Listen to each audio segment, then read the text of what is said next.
Rohr here with an early morning global view video analysis on Friday, June 27th, 2014. It's currently 6:30 a.m. U.S. Central Time. And we're back to a global view because thankfully there is some movement again in the foreign exchange. That's going to be very interesting. But also, after things were very constant from what we had to say Wednesday morning, there was no video analysis at all yesterday, and we wanted to frame things for the end of the week into the weekend. And the first thing we have to say is that on the macro side, Thursday had fairly light data elsewhere, mostly focused on the Bank of England financial stability report and the press conference that, as we noted in yesterday's write-up, had very little to do with the Bank of England interest rate hikes and a lot to do with their measures to restrain what they see as the beginning of another housing market bubble. And so no real impact from the rate view there. And then that went into some pretty weak U.S. data. U.S. consumer spending was weak for the second month in a row, and the Kansas City Fed disappointed, coming in at 6 versus steady at 10 estimated. Now this morning we've got some positive influence out of Japan, where CPI was about as expected, but employment and retail sales were a bit better than folks expected. But then we saw Chinese industrial profits weak, Eurozone data and confidence indicators, typical significant range of confidence indicators at the end of the month, also weak.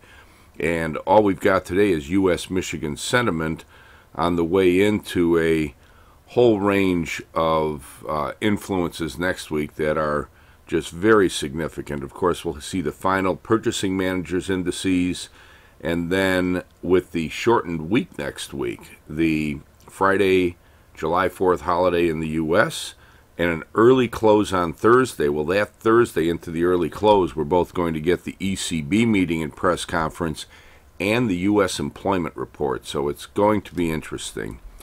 And as we move over to looking at the short-term chart of the S&P, we can see these significant downdrafts as we got out into the afternoon, going back to Tuesday, and then the rally back and the significant downdraft after Wednesday's rally right away yesterday morning, and yet the market recovers. Of course, that could have been both the weak data and the rather disturbing situation still on a macro basis that we have out in Iraq.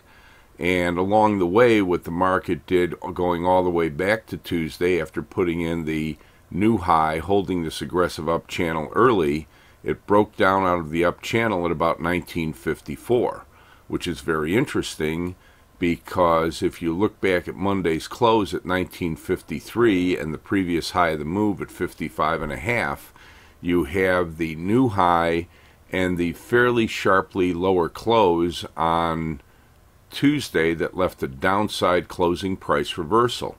So there's good reason to think up here low to mid 50s are good resistance, and you'll notice even though it got back up there late in the day on Wednesday, it has managed to fail. On the other hand, the overrun runaway gap upside objective and the upward acceleration back to when the Fed made its announcement and Janet Yellen held the FOMC press conference last week Wednesday has been good support. We've spec'd that as anywhere from that specific 38 upside objective and acceleration level down to the other supports into 35, and of course the market held on those sharp sell-offs going back over the last couple of days. So here we are, and that pretty much sums it up for the short term, because unless you're going to break 35, you're not even going to get down to the next more significant supports down in the 20 to 18 area. And on the intermediate term picture, we're looking at a market that still is a minor correction in the context of a major bull move. Even looking back to last Friday's close, which was of course one of the first that used the September contract after June expiration on Thursday, Thursday the 19th. We have a situation where the market, because of the strength that left the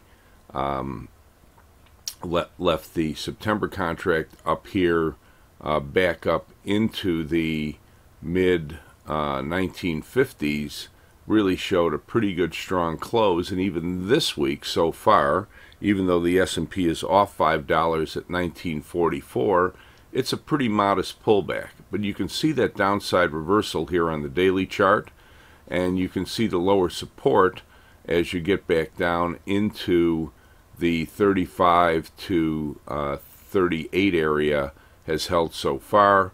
And those bigger supports are not just that Fibonacci level, which also showed up on the short-term chart, but there's upward channel support as well today out into early next week, right out into the low 1920s, with this trading low back around 1918, which was a pre-existing support, as the buffer below that. And of course, that's all on the near-term trend support. The bigger support will be still back down into the gaps, congestion, and fresh Fibonacci supports, back down more so around 1900.